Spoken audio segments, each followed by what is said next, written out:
Hello, brothers and sisters. This chapter is a revelation of truth regarding future events.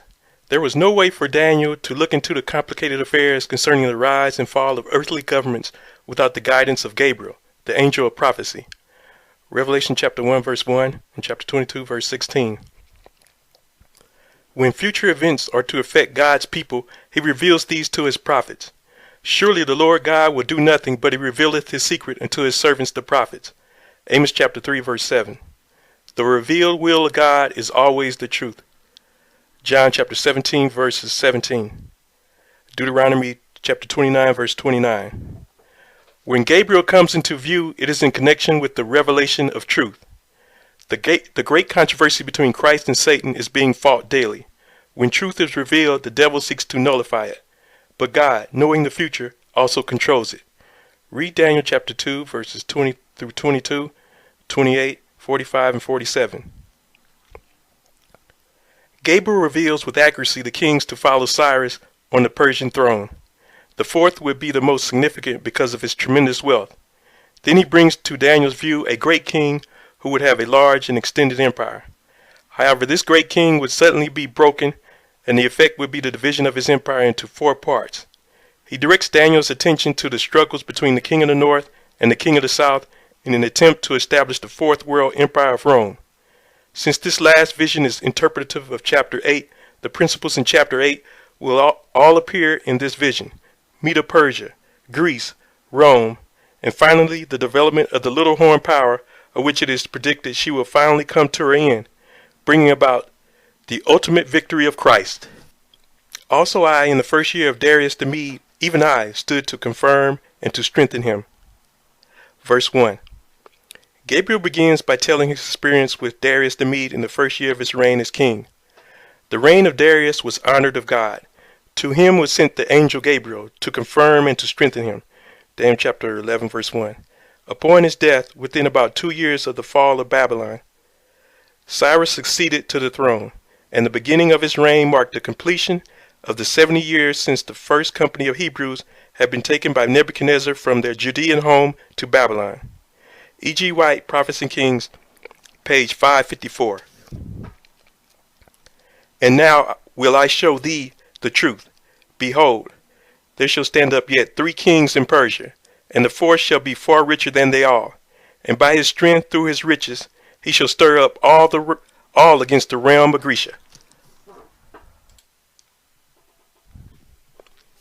Back in chapter 10, the first verse says, "And the thing was true, but the time appointed was long." This particular time appointed in verse 1 in Daniel 10 is the Hebrew word Saba. It gives the sense of an army, or a warfare, or service. Some translations put it, even the great warfare was long. Revised Standard Version says, it was a great conflict. Moffat says, a true revelation of a great conflict. Daniel was shown a great conflict, and Daniel 11:2 onward is a history of the conflict between different powers struggling for control of the world. These truths need to be studied very closely. Here is predictive prophecy. To accurately foretell the future is a test of divine power. Following Cyrus, 4 kings were worthy of mention. History names the next 4 kings as Cambyses, Suetonius, Darius Hystaspes, and Xerxes. There was a tremendous crisis going on from the time when Cyrus began to reign as king until the end of the Medo-Persian Empire. Read Daniel chapter 10 verse 20. It was when God's influence was withdrawn from Persia that the way was open for the Grecian Empire. Cyrus was king for 7 years. After his death, his son Cambyses ruled for 8 years.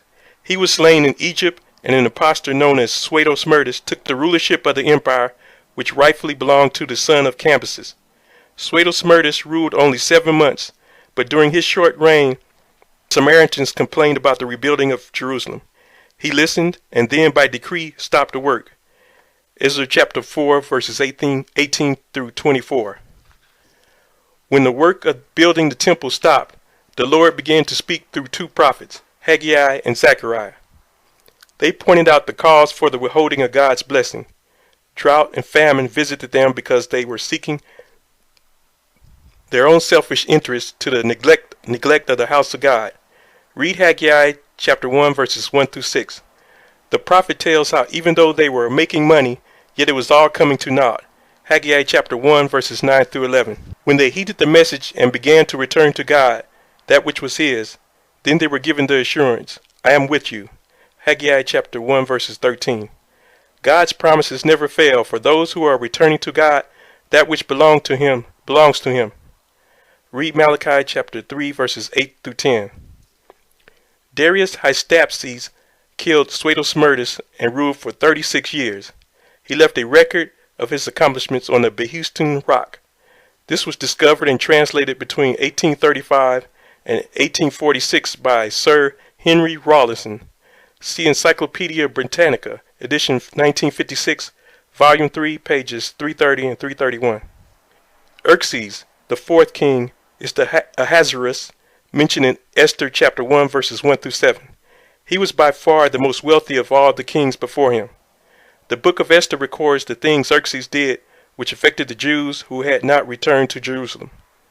The battle between Christ and Satan was fierce during his reign, but God was in control, and what he did for his people is the theme of the book of Esther.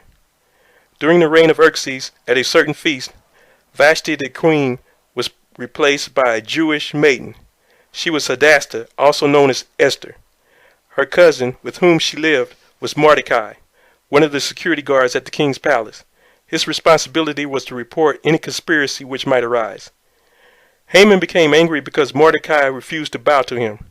Finally, Haman influenced the king to make a decree, which if carried out, would have resulted in the complete slaughter of the Jews, including Queen Esther. At Mordecai's request, Esther interceded with the king in behalf of the Jews. This resulted in Haman and his sons being hanged on the gallows. They reaped the death which had been planned for Mordecai and all the Jews of the empire. And a mighty king shall stand up, that shall rule with great dominion, and do according to his will. And when he shall stand up, his kingdom shall be broken, and shall be divided toward the four winds of heaven, and not to his posterity, nor according to his dominion which he ruled. For his kingdom shall be plucked up, even for others besides those. And the king of the south shall be strong, and one of his princes, and he shall be strong above him, and have dominion. His dominion shall be a great dominion, and in the end of years they shall join themselves together. For the king's daughter of the south shall come to the king of the north to make an agreement, but she shall not retain the power of the arm, neither shall he stand, nor his arm, but she shall be given up, and they that brought her, and he that begat her, and he that strengthened her in these times. But out of a branch of her roots shall one stand up in his estate, which shall come with an army, and shall enter into the fortress of the king of the north, and shall deal against them, and shall prevail, and shall also carry captives into Egypt their gods, with their princes, and with their precious vessels of silver and of gold. And he shall continue more years than the king of the north. So the king of the south shall come into his kingdom, and shall return into his own land. But his sons shall be stirred up, and shall assemble a multitude of great forces, and one shall certainly come, and overflow, and pass through. Then shall he return, and be stirred up, even to his fortress. And the king of the south shall be moved with choler, and shall come forth and fight with him, even with the king of the north. And he shall set forth a great multitude. The multitude shall be given into his hand. And when he hath taken away the multitude, his heart shall be lifted up. And he shall cast down many 10,000s, but he shall not be strengthened by it. For the king of the north shall return, and shall set forth a multitude greater than the former, and shall certainly come after certain years with a great army and with much riches. In this portion of chapter 11 is given the description of the rise of the Grecian Empire under the leadership of Alexander the Great.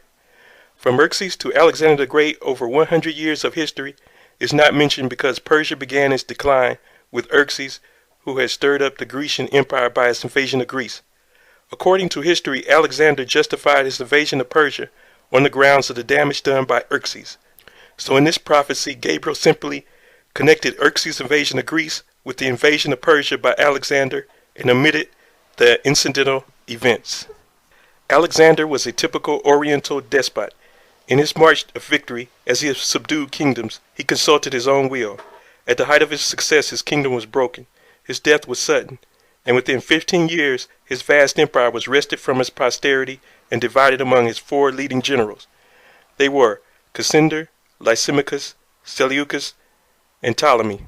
Alexander's empire was destined to become extinct. In its division among his 4 powerful generals, not one of them ever attained to as wide a dominion as Alexander had.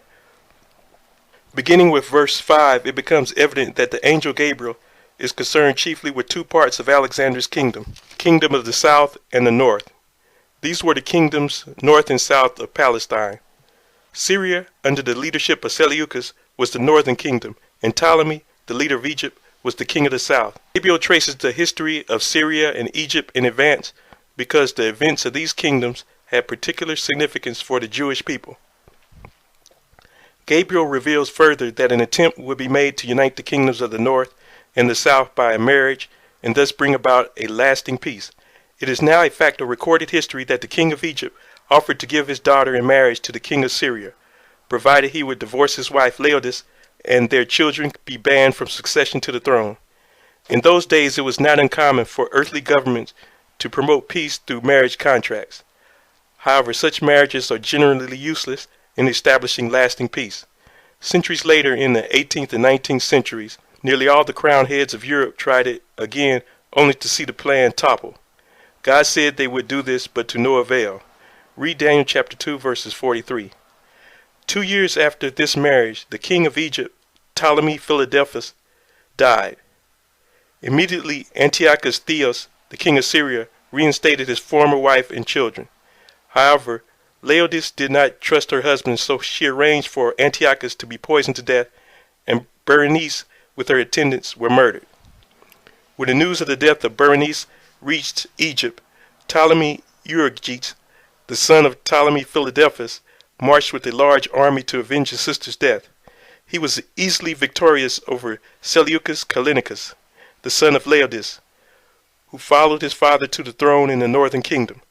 However, he could not continue the war in the northern kingdom because of problems arising in Egypt, and he was forced to return home.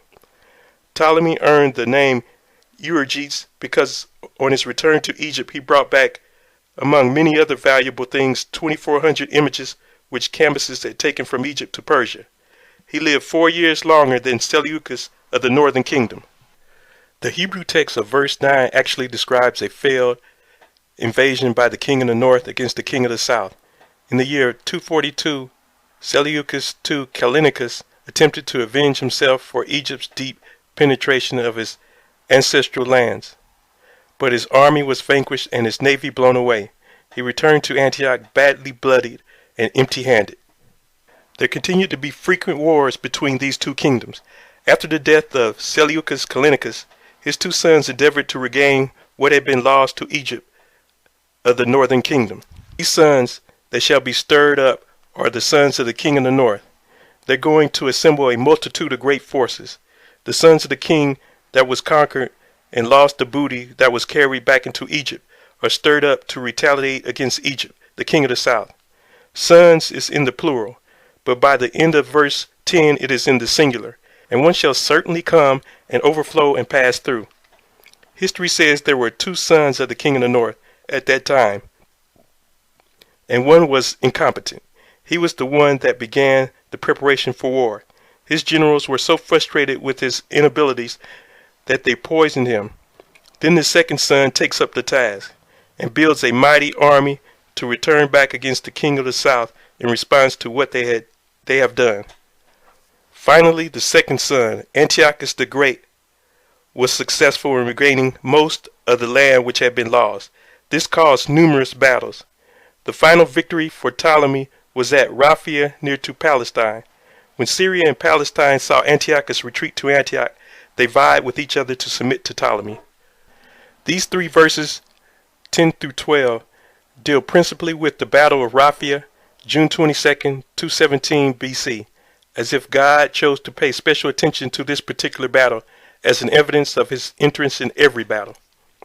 At Raphia in 217 BC, approximately 70,000 soldiers and 5,000 cavalry were committed on each side. The body count showed that Antiochus III had lost 10,000 killed and 4,000 taken prisoner. Ptolemy's losses were lighter but still significant. It is a point of interest that both armies at Raphia, like armies at some other major battles, deployed trained elephants to confuse the cavalry and to provide elevated mobile fortresses. Yet victory gained Ptolemy little in the long run. He was a notorious debauchee. He failed to follow up the success his generals had handed him, and Antiochus III was eager for a rematch. Ptolemy returned to Egypt and gave himself up to pleasure. As a result, rebellion broke out in his kingdom. After about 14 years, Antiochus gathered a great army and successfully recovered Syria and Palestine from the king of the south. Ptolemy Epiphanes had become king at the age of 5 years. He had, as Gabriel indicated, many enemies. Antiochus gained the support of Philip of Macedon. They defeated Scopas, Ptolemy's general. Gabriel had explained that many would resist the king of the south. Rebellion and conspiracies began to develop right inside Egypt, so those appointed guardians of the young king asked the Roman Empire, the Roman Republic, for help. The Rosetta Stone preserves concessions wrung from the boy king Ptolemy V when many rose up against him. The king of the north made one last attack on Egypt. His attack was successful except for the reconquest of Alexandria. At this point, Rome sent a message asking the king of the north to stop his war against Roman allies. This was the year 168 BC, when Antiochus, the king of the north, yielded to the demands of the Roman Republic. Verse 16 tells the story in advance concerning the invasion of the territory occupied by the king of the north. And in those times there shall many stand up against the king of the south. Also the robbers of thy people shall exalt themselves to establish division, but they shall fall. So the king of the north shall come and cast up a mount, and take the most fenced cities, and the arms of the south shall not withstand. Neither his chosen people, neither shall there be any strength to withstand. But he that cometh against him shall do according to his own will, and none shall stand before him. And he shall stand in the glorious land, which by his hand shall be consumed. He shall also set his face to enter with the strength of his whole kingdom, and upright ones with him. Thus shall he do. And he shall give him the daughter of women, corrupting her. But she shall not stand on his side, neither be for him. After this shall he turn his face unto the isles, and shall take many. But a prince for his own behalf shall cause the reproach offered by him to cease. Without his own reproach he shall cause it to turn upon him. Then he shall turn his face toward the fort of his own land. But he shall stumble and fall, and not be found. Then shall stand up in his estate a raiser of taxes in the glory of the kingdom.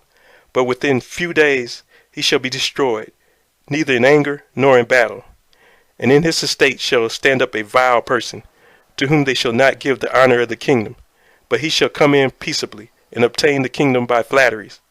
And with the arms of a flood shall they be overflown from before him, and shall be broken.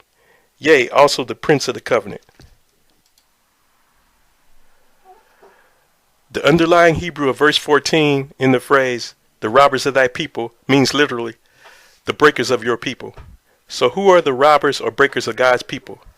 In the vision of Daniel 7, the fourth beast devoured and brake in pieces, and stamped the residue. Daniel chapter 7, verse 7. In Daniel chapter 8, verse 13, the little horn trampled the sanctuary underfoot. The fourth beast and the little horn are Rome. So the angel's real meaning in Daniel chapter 11, verse 14 is that the Romans would enter the story at this point in fulfillment of the visions of Daniel 7 and 8, and that they would, in the course of time, trample on God's people and ultimately fall. Verse 14 wraps up Roman history in a concise prophetic nugget. As a fact, it was in the days of Antiochus III that the Romans did enter the history of the Eastern Mediterranean. When they learned that Antiochus III had made an alliance with Philip of Macedon against Ptolemy V of Egypt, they feared the development of a new superpower in the Middle East and warned Philip and Antiochus III to stay out of Egypt. Their warning amounted to a kind of Mediterranean Monroe Doctrine or Cuban policy. Antiochus III, Ptolemy V, and Philip had all come to the throne between 223 and 221 BC. And all were young men aged 17 to 23 at the time, observes historian E.R. Bavine. The world in which their reigns began was the Greco-Macedonian world, as it had been constituted by the conquest of Alexander the Great. The world in which they ended was a new world over which was flung the shadow of Rome. The prophecy of Daniel 11 takes into account this momentous transition in human events. At this point, the Fourth World Empire is depicted. This fourth kingdom is introduced by Gabriel as it comes in contact with the division of the Grecian Empire. Rome was destined to become this Fourth World Empire. It would also be the greatest threat to God's people of all the empires before her. Here the angel speaks of Rome as robbers who would exalt themselves. The controversy between Christ and Satan was active under the previous world powers, but Satan had not been the victor. Therefore, during the fourth great empire, he put forth even more effort to make God's plans fail. This would be his last great attack upon God and his people. The struggle by Rome was now on for world domination. First one side was victor and then the other. However, it was not by chance. Rather, it was all in the providence of God, in harmony with the will of God, who is all-powerful and in control. Heedless of Rome's admonition to stay out of Egypt, Antiochus III went ahead with his aggression.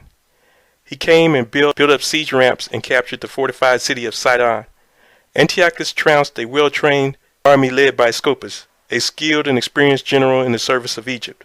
The defeated troops retired to Tyre, but Antiochus followed them and laid siege. When the fighting was over, the king of the north had a firm grip on the Jewish homeland of Judea, and Ptolemaic Egypt never owned it again.